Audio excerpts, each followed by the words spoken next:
Yekela Yesu maboko. Nani mokonzi. Nani mobikisi. Betela ye maboko ezona sakaraza.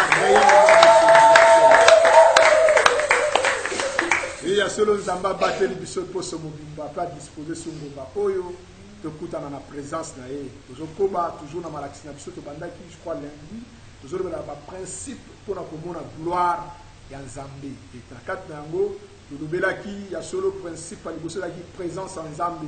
Et sengeli na yo oza na présence en Nzambe, Nzambe na kati na yo azo assurer victoire na kati na nyonso koyo kosala. Et que tomonaki tolobelaka lisusu likolo na la puissance des idées et de l'imagination.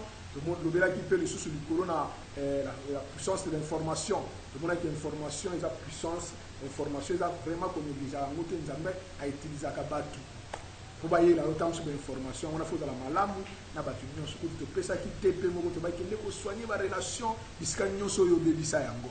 Donc ça vraiment malamu pour la tina so. Lelo tozoye pour la sous principe mususu ya mine pour na komona gloire en Nzambe. To ko lobela sur lelo sur le pouvoir de l'habileté. Le pouvoir de l'habileté.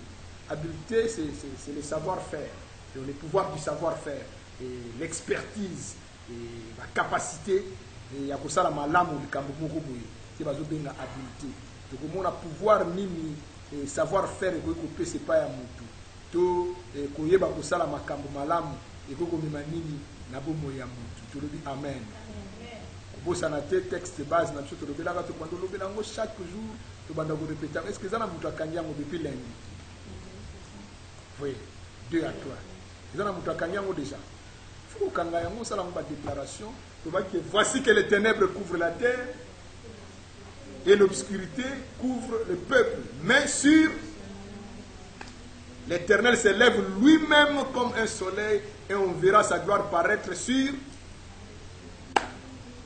Les peuples marcheront à la lumière et des rois à cette clarté qui s'élève sur. Loba kombo na yo. Tozo bandela loba kombo na mbongo makasi. Voici que les ténèbres couvrent la terre et l'obscurité couvre le peuple. Mais sur bourgeois à Sitakufa, l'Éternel s'élèvera lui-même comme un soleil et on verra sa gloire apparaître sur bourgeois à Sitakufa. Les peuples marcheront à la lumière des bourgeois à Sitakufa et des rois à cette clarté qui s'est levée sur bourgeois à Sitakufa. Amen. C'est la version mode. La version là. Alléluia. Sur le place, toi, wana tia kombo na yo. Effectivement, bien aimé, il faut déclarer comme lobo. Exactement pour le séminaire de Tolo de la Natongo wa Matéati. La vie n'a aucun quelque chose pour la difficulté pour que tu aies un problème pour le déclarer ma lobo de là-haut. Et Zab yo loba même sur les ténèbres pour couvrir terre mobimba. Mais sur ngai yo moko nzambo zo tele malokola moi pozongenga. Déclarer comme lobo na pour la vie na nzamba ça no porteur de lumière. Partout comme ça. C'est très important. On le verra sur le pouvoir de l'habileté. Habileté, c'est le savoir-faire. Savoir-faire de ma compétence, expertise ou des capacités, la capacité de bien faire quelque chose. Alors, c'est très important. Tu dois savoir matérialiser tes idées. Tu dois matérialiser. Alors, peu importe les milieux où tu vis, peu importe place au fan dans ce qui a habileté au monde à gloire en Zambie. C'est très important. Tu peux avoir de bonnes idées, ce qu'on matérialise à au sein de la au monde à gloire en Zambie. Donc, il faut aider le quoi. Et dans le cas de mon kilo, ils ont rempli la inégalité belé, mon kilo, ils ont rempli la discrimination belé, la discrimination tribale, raciale, sexiste, tout ça. Mais l'habileté, c'est l'antidote du sexisme et du racisme. C'est-à-dire que quelque chose place dans ma basiti so moi si moi ywana ana ba compétence ma kabo ba quelque chose place dans noir té o na tout ça ce qui noir mo ba compétence ba oluka donc les capacités l'habileté c'est l'antidote du sexisme et du racisme. C'est très important, il faut être habile, il faut être compétent dans la vie. La vie, il faut être habile, il faut être habile, il faut être habile, parce que ça m'a cambié l'échec, il faut être habile, il faut être habile, il faut être habile, il faut être habile,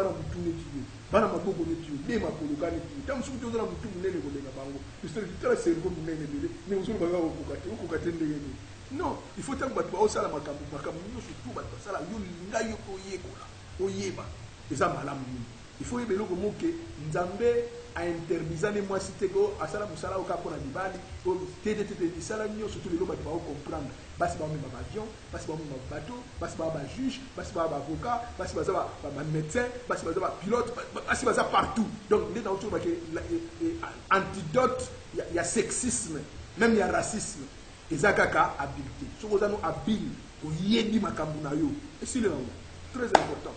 C'est vraiment, madame Mingi Oyeba, il faut que nous ayons na yo, tout na yo yo ça. Hein? Faut y mettre comme l'habileté, l'habileté t'ouvrira de grandes portes, quel que soit ton âge. Au cours de la moine, d'ailleurs, dans français, aux âmes bien la valeur maintenant pour le nombre d'années. C'est-à-dire que, Moutou a yébi makambu na ya dans la connaissance, et ça, il a agité. La culture africaine, les Moutou, les plus âgés, les moins âgés. Pour ça, c'est vraiment ma tradition orale. Mais la culture occidentale, les moins âgés, les plus âgés, les moins âgés. La science, la science appartient à celui qui a ligne dernier. Moutou a tangi na la connaissance na yebele.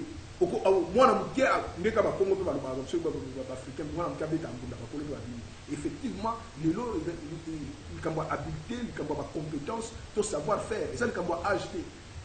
Au cause de la gêne, les devants, les colo, au monde, il y a sur place parce que vous êtes habile, vous êtes compétent. La Bible dit dans Proverbe 22, 29, si tu vois un homme habile dans son ouvrage, il se tient auprès des rois, il ne se tient pas auprès des gens obscurs. Le roi, il a besoin de savoir-faire. Il a toujours besoin de savoir-faire. Proverbe 22, 29. Donc, on a conseiller des conseillers chargés des conseillers chargés des conseillers chargés des conseillers chargés des. Baza pembe na bango pour un roi ba benda ka pembe na bango ba tamayel. Yo zo ba zo au pembe na roi pour un. Faut que ça nous parce que zo ba roi. C'est non. Pembe na. So vous avez la compétence, la capacité. Bible dit dans Proverbe 22, 29, le tuto de Bahana, si tu vois un homme habile dans son ouvrage, il se tient auprès du roi. Et puis, toujours dans la Bible, toujours dans 1 roi, chapitre 11, 28, dans la Bible, que Jéroboam était fort et vaillant. Jéroboam Azaki fort et puis Azaki vaillant. Et tant que Salomon a découvert Bible, 1 roi 11, 28, Jéroboam était fort et vaillant. Et Salomon, ayant vu ce jeune homme à l'œuvre, lui donna la surveillance de tous les gens des corvées de la maison de Joseph. C'est-à-dire que Salomon a découvert Jéroboam. Après, c'est beaucoup de responsabilité. C'est très important. Moi, pour mon gloire en Nzambi, il faut apprendre à savoir-faire. Faut y aller. Si tu as des tactiques appropriées, tu réussiras et tu seras toujours aux commandes.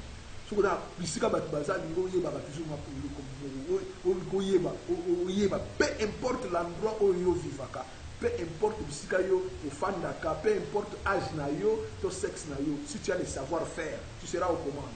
Si tu as le savoir-faire pour les grabaninga ou la commande, peu savoir-faire n'a pas proclamer.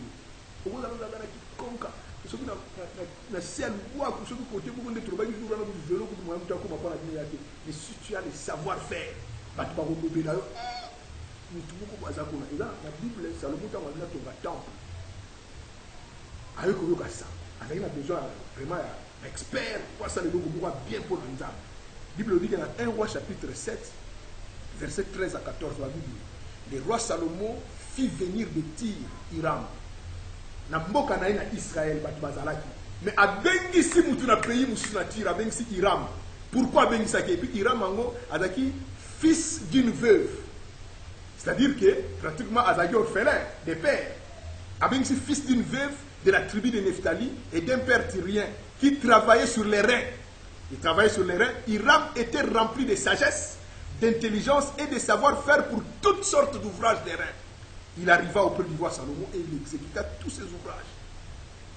Moussika Azalaka, orphelin de père, mais il avait un savoir-faire. Il savait travailler les reins. Nzambe a dit par Salomon a dit ton savoir-faire te fera proclamer. Il faut aller à quelque chose, il faut y aller. Quel que soit ton âge, quel que soit sexe, savoir-faire te proclamer. Et qu'il faut me le porte. C'est très important que vous avez la Bible. Bien, on maîtrise bien, on sala bien de Bible dit dans Proverbe chapitre 12, verset 24. La main diligente dominera, mais la main lâche sera tributaire. En d'autres termes, la parole de Dieu va traduire en Bible. L'homme qui travaille dur finira par commander, mais le paresseux deviendra un esclave. Si vous êtes paresseux comme esclave, mais celui qui travaille dur finira par commander. Si vous êtes esclave, vous dirigez. Alors pour diriger, il faut en habileté, il faut en avoir savoir-faire. Proverbe chapitre 12, verset 24. Et puis dans Proverbe 14, 35, le roi accorda sa faveur à ceux le roi accorde sa faveur à ceux qui les servent avec intelligence. Roi accorde, Proverbe 14, 35. Le roi accorde sa faveur à ceux qui les servent avec intelligence, mais sa colère atteint celui qui fait honte.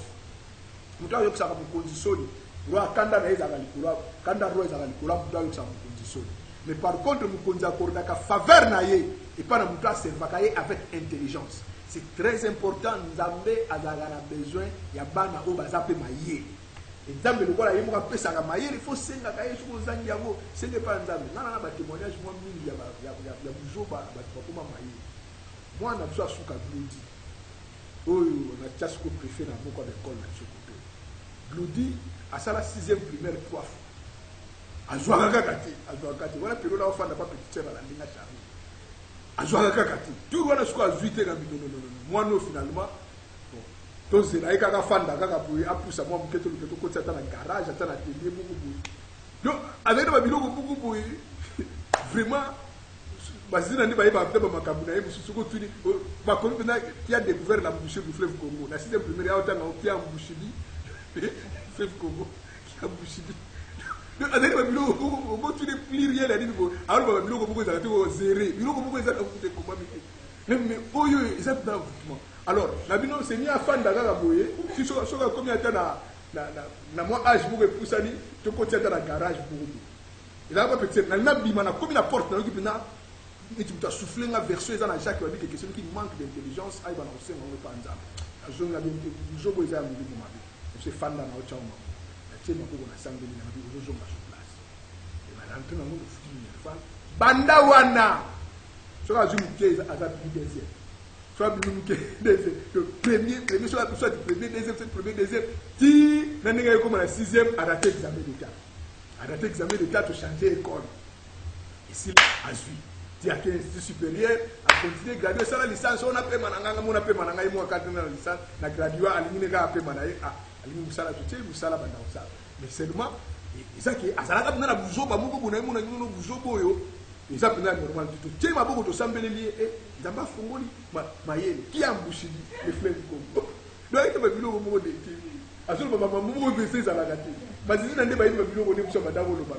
donc, c'est pour dire que Dieu donne l'intelligence. Il me semble que nous n'avons pas pris ça à Maïe. Nous n'avons pas pris ça à Maïe.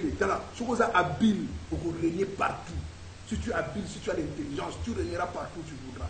Fais tout, ça la nyonso pour avoir ce dont les gens ont besoin. Et tu seras incontournable. Si vous avez besoin, vous allez incontournable. Vous allez besoin. Dans la Bible, au moment de Daniel, si vous voyez que Daniel va boire un lion. Et pendant que il va créer un lion. Daniel, dans le chapitre 6, Daniel 6, 1 à 4, Darius trouva bon d'établir sur son royaume 120 satrapes qui devaient être dans tous les royaumes. Il mit à leur tête 3 chefs. Daniel chapitre 6, 1 à 4. Darius alia bakondi 120 na mboka na mopimba pas diriger mboka. Mais likolo 120 bakondi wana, il faut 3 moko bazala likolo na bango nyonso tout. Il mit à leur tête 3 chefs. Au nombre desquels était Daniel. Daniel était parmi les 3 bazali likolo 120 satrapes wana nyonso tout.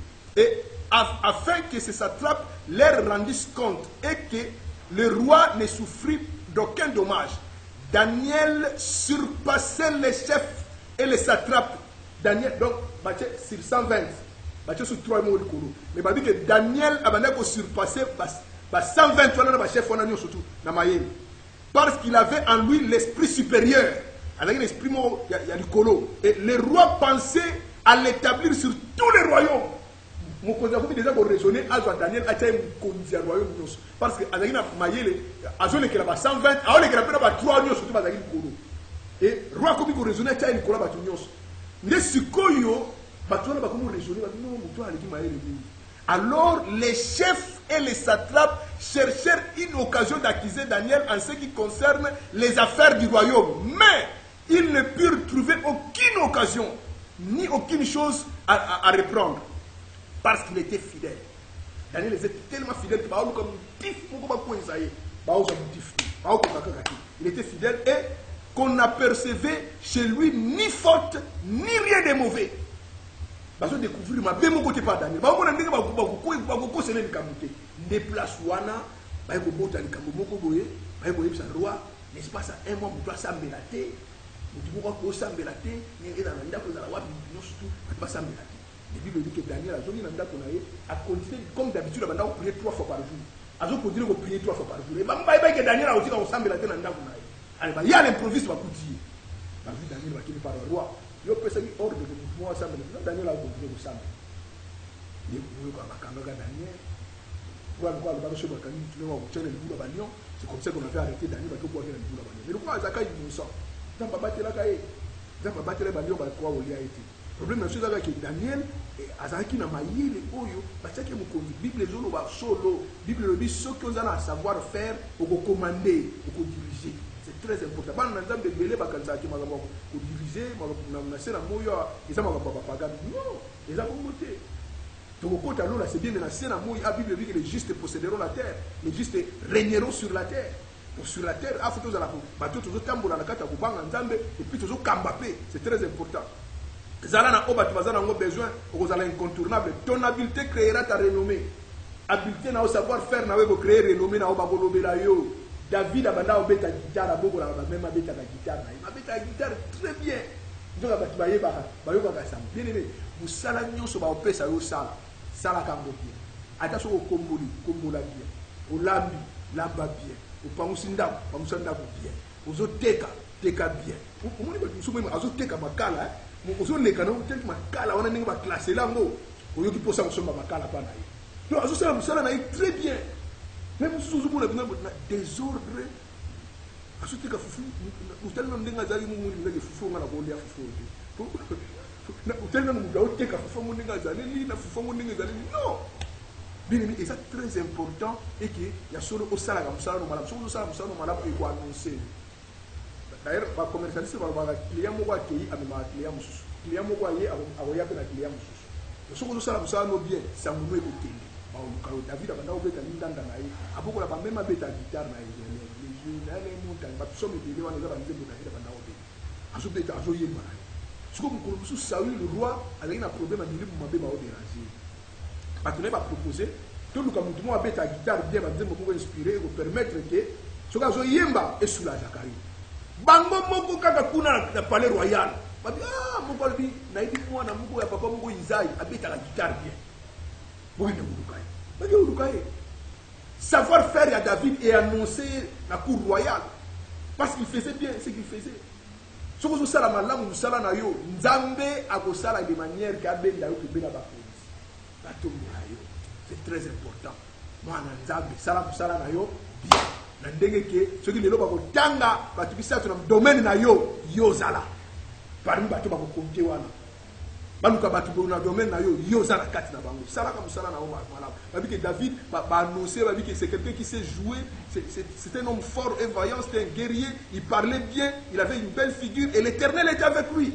Zambazaki na une présence en Nzambe déjà na kati ya Daniel, il y a David et ça qui que azala pe na ba dicté ba savoir faire rebelle et ba luka qui est akenda ki ko beta guitare na ndako roi et suka nango et ça là qui est ayekola ki pe ma rebelle ba s'attacher ki na Jonathan suka Saül comme luka bomaye David akimi mais plus tard ayeko koma mukonzi et tant wana apasaka na ndako wana ya Saül et ça là qui ayekola pe ma rebelle sur la royauté. En fait, Nzambe a permis l'occasion pour David, c'était quelqu'un, c'était un Bethléem, il a Bethléem à Polypuna. Il vraiment Boutamboka. Donc, ma cour royale a évité. Or, déjà, on y a qui est pour faire comme un roi.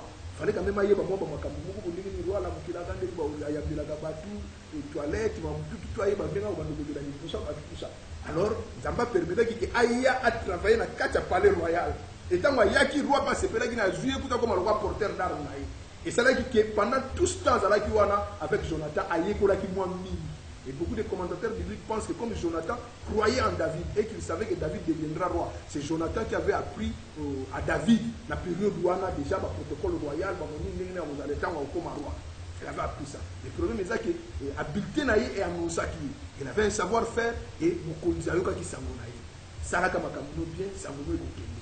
Ils ont mal à mourir. Tu le verras dernièrement, il a Daniel. Tu le verras sur le Daniel, tu le vois que Loboko Bimina mi reconnu, battu sur comme Kubanga, mais reine mère tango koti, abino komi tu misate na royaume na yo ezana mutu moko, azana sagesse moko makasi, azana intelligence a pour interpréter ba mamunyo surtout. Effectivement, nyon surtout ana esala ki mokonzi, aluka ki Daniel ayaki. Savoir faire na yo ko annoncer, c'est très important. Moi na nzambe ayekola, asala malamu, asala kamakambo malamu, zala na expertise. Le monde est respecté. Le monde respecte les gens qui ont un savoir-faire. Si on a besoin, tu vas respecter, tu as un savoir-faire. Tu vas dire que les résultats font cesser les contestations. Ça, là, tu vas respecter. Sans que tu respectes, tu salande makambu, makambu, et vous bien de respect. Tu vas dire que les résultats, c'est la maman du respect. Et vous bien de respect. Une personne qui n'est pas habile dans son travail, peu importe la force de sa prière, ne doit jamais s'attendre à aucune promotion. Donc, au salaire, quelque part, quelque chose semble fort. Vous avez un savoir-faire dans le salaire, pour s'attendre à la promotion. Dans le salaire, chef n'a besoin de degré de prière. Chef n'a besoin de savoir-faire. Sala musala, mais il y a fort. Mais dans musala, je vais la promotion. Tout le monde semble la goût du fort. Alors, la promotion dans musala. Pour la nuit, dans le musala, il a besoin de forte prière dans la castille. Dans le musala, il a besoin de savoir-faire. Je ne peux pas dans le bébé, à savoir-faire. Non, il faut y aller là. Ça, là, musala, nous malam. Il y a qu'on maîtriser musala, peut prouver en haut devant Batu. Pour que mon promotion est. Alors, pour la yango, à mon métal, savoir-faire, et puis pour succès, gloire en Zambé accompagner, ils ont la barrière, il faut briser. Il y a Liboso, il faut logo la mentalité, je n'ai personne pour m'aider. Phrase wana faut logo et face à mon amutuna, on a un amutuota au Idinga. On a un amutute mozana nzambe. Donc on a un nzambe, nzamba au fond de l'eau porte. Comment ça n'a été? Je vois que nzambe, il faut prière, nzamba kuta nisona un certain homme à vie na yo. On a comme vélo d'information, on a comme que oh ils ont verrouillé la vie na yo, ils ont déverrouillé.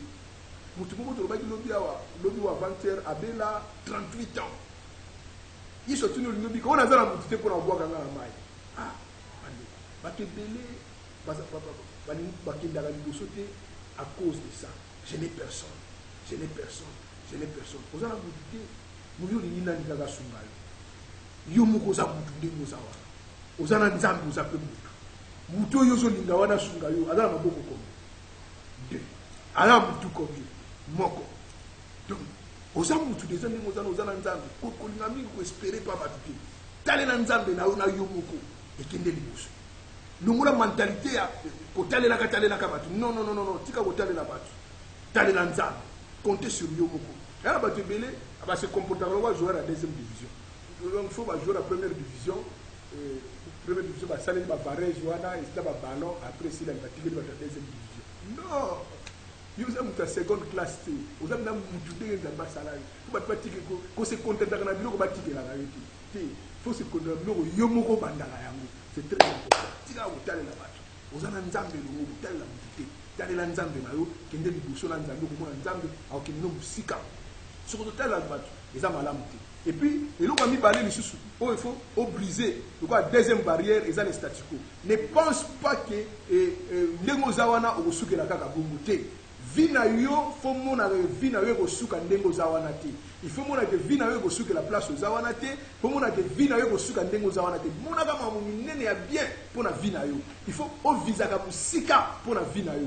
monaka vie na yo na ndenge moko boye zala positiviste na vie oyo zo mona pona vie na yo yango okomela yo na bangi na bino dernièrement bible bina na mukanda na Job 3:25 abi ce que je crains c'est ce qui m'arrive on zo banga yango okomela ngai donc komona kate que vie na yo kosuka kaka boye biso yo tozana bato ba kosunga biso te biso to suka non tu as Dieu avec toi sois positiviste nzamba za na yo akokuta ni soa kofongolo ba porte okokende liboso savoir faire na yo ko annoncer yo yebisa na mutu apembe no tika kotalela bato yebisa ipenda bien kotika kotalela bato vie na yo ekosuka ndenge oza wana te nzamba kotombola yo nzamba kosala no mambo ebele ya minene nzamba kokende no musika alors tika kotalela bato compte sur Dieu tu ne mourras pas sans avoir vu la gloire de Dieu na bomoi na yo okomona nkembo ya nzambe nzamba kosala ozala positiviste na vie et okomona nzambe kokotisa la Bible dit la mort et la vie sont au pouvoir de la langue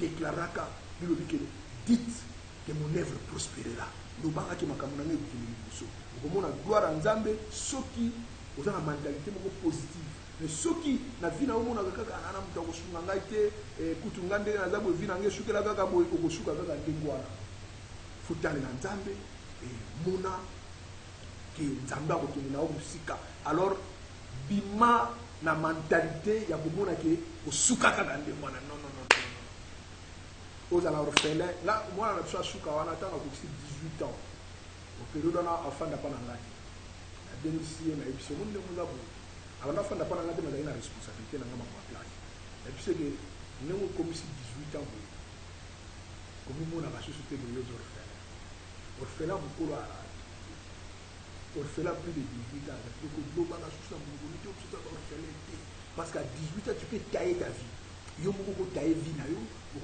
il va battre sur bateka ba mai basala cirage tout ça à se débrouiller puis à tailler vie na ye puis à se démarquer la vie donc on va susciter qu'aux orphelins nous avons ça des mokolo et il avait compris il sait que nous avons na soko négliger ma classe et c'est ngala autour faut la vie faut nous doit comprendre qu'il faut on se met un peu en charge nzambe na yo elungu tala papa tout ça tala na yo moko tala nzambe ko mo nzambe okene na yo et tant que oza sur terre tant que ozo vivre like pa na nzambe osala mambo belé eza na mambo belé nzambe asalela biso et parfois tu as ko sutuka na retard eza na mambo biso moko to frena la pe le boko nzambe na bomo na biso c'est aussi exemple de Jacob c'est quelqu'un qui avait beaucoup de promesses de Dieu mais et comment il na tamoko au Jacob a commencé très froid à partir de temps où annoncer que Joseph a coufi a commencé à sacrifier à sous le copain nzambe te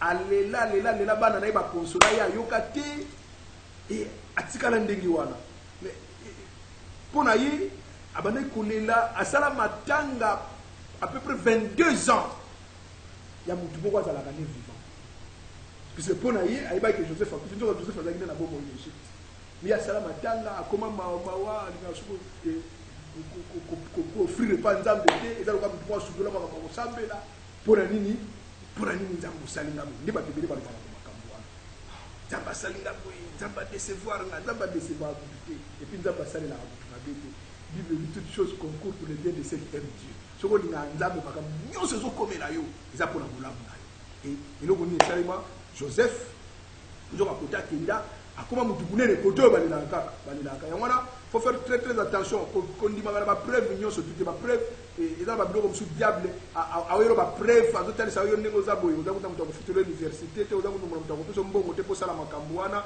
yo kutala ba condition tala na ba coronavirus na ba nini tout ça na ba confinement tala ba ko réunir ba preuve nyonso pour yo ba ngana dépendaka na ba preuve te ngana dépendaka na nzambe na ngalo ba ta ténèbres ko couvrir mokili mobiba ye akotelema na vie na ngalo ko la moyi ngana dépendre ba biloko wana te faut déclarer ba malobana na bomo na yo et on komona que quel que soit ba to ko déclarer quel que soit ba condition ko ya yo ko bima toujours na kata makambo wana et ya solo Jacob alela mwana na ye pendant 22 ans pona nini ba yela ka ba preuve bayeli robe ya mwana na ye katana robe ezali ya mwana na ye mais ba trace na ko katana ezali na ba griffe ba animal féroce te misala ya makile ezali pour ezali na makila mwana na ye mais ya yeba te andima Pour nous, ba yele ba preuve. Ba preuve nous sur ba mamba solo te. Ba ko monter ba preuve na ba pièce nous surtout ba yele yo moni benga. Oui, nous avons les preuves. Nous avons ba preuve on est dans le puta ba monter nous.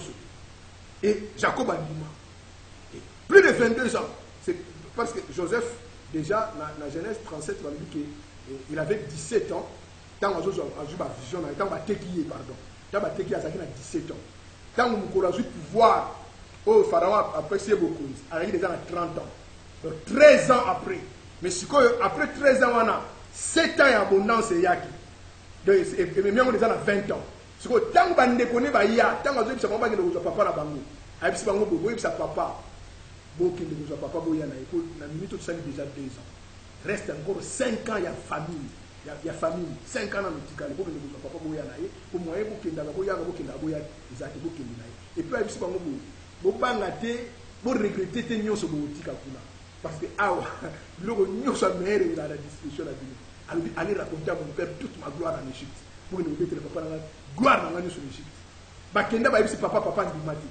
Papa, je suis quand ça il a 22 ans. Le nom est diriger l'Égypte. Papa dit mati. Ce que Joseph Tamba Okende a 10 chars pleins de biloko. Bokende là. Absolument, on soit dans la nzela. Ok.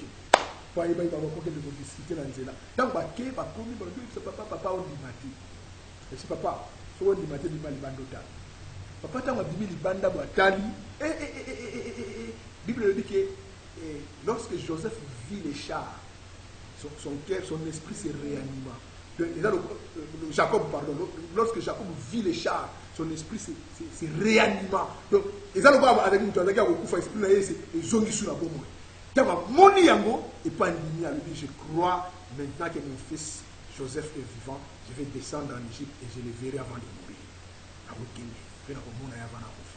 Dans ma mouni, à char, pour raisonner, bah non, nous sommes dans les bango. Attends, mais quand je vais dans le char, mais bah il y en a 10. Et puis 10, c'est plein de biloko. Plein. Et puis bah il dit que papa, à l'obi, quand on a noté biloko kotika awa.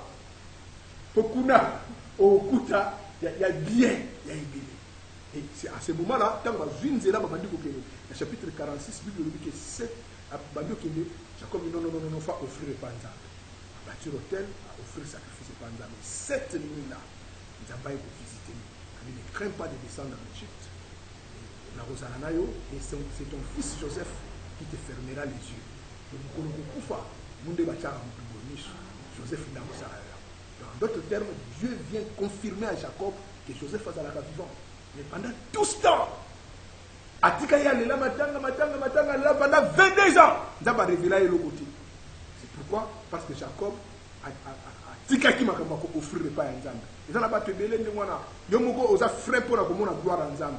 Moi le kambo mokoye mabo Nzamba salinga boy pona nini Nzamba décevoir ngai comment Nzamba ko sala ngabu mamba l'église wana ah frère bokenda kaka makambo Nzamba sala Nzamba salu elote Nzamba sala la mutu mabete. Bible dit toutes choses concourent pour le bien de ceux qui aiment Dieu. Soko lingaka Nzamba soko moni mutu alo bande wana frère o mama comme le c'est parce que yo lingaka Nzamba. Pour Bible le dit que makambo nyosa la malamu pour bato balinga Nzamba. Pourquoi yo lingaka Nzamba ya Nzamba sala yo makambo wana et makambo wana sala yo mabete. Nzamba sala bato mabete. Aidi pourquoi les questions étape wana. Aidi nini azobongisa pona yo. Siko yo mbala moko soko moni bongo sundoli. Soko sundoli. Nzamba a perdre nini. Nzamba perdre no bote yo nde muto ko perdre. Jacob alela mutu 22 ans. Alors que nous vivant, Jacob c'était un grand visionnaire, on a vision belé. Mais nous avons révélé que Joseph faisait vivant en Égypte. Mais jour où on a dans le chapitre 46, on a dit que tant qu'on a offrir pas la même nuit, nous avons visité à lui, nous avons quitté l'Égypte. Et Joseph, nous avons confirmé que Joseph a sa vivant. C'est-à-dire que ça n'a pas mambo sous, nous sommes un frère pour la gloire à Nzambe. Tu dois être habile, c'est bien. Mais si vous avez l'habileté, vous avez sala, vous avez sala, vous avez en pratique, vous avez l'ensemble de sala na makabunao, manzamba vous sala qui de façon que atombola na nzela musala wana. Mais non, vous avez lingaga maboko, vous fanda vous sala gelo mogote, vous avez maïle té, vous y barape no côté, non nzambe apambola mutu na nzela musala wa sala. Nzambe, même pour yeso multiplier ma mapa. abimisa ngo par hasard que le quoi na coup de bâton magique non mapa moko ezalaki wana ba bisi moko ezalaki wana a multiplier yango nzambe alingi bato basalaka quelque chose sala quelque chose zala habile na kati ya makambo yango sala ngo malamu et okomona ke nzambe akosala na yo mabebele. Donc pour voir la gloire de Dieu eloko moko tokosenga epai na yo zala moto oyo d'abord présence ya nzambe ezala kati ya bomoi na yo zala na baide ya malamu mpe konégligeaka bainformation te ezalaka moto oyo s'informer et puis zala na habileté to savoir faire e nzambe akotombola yo tolobi amen.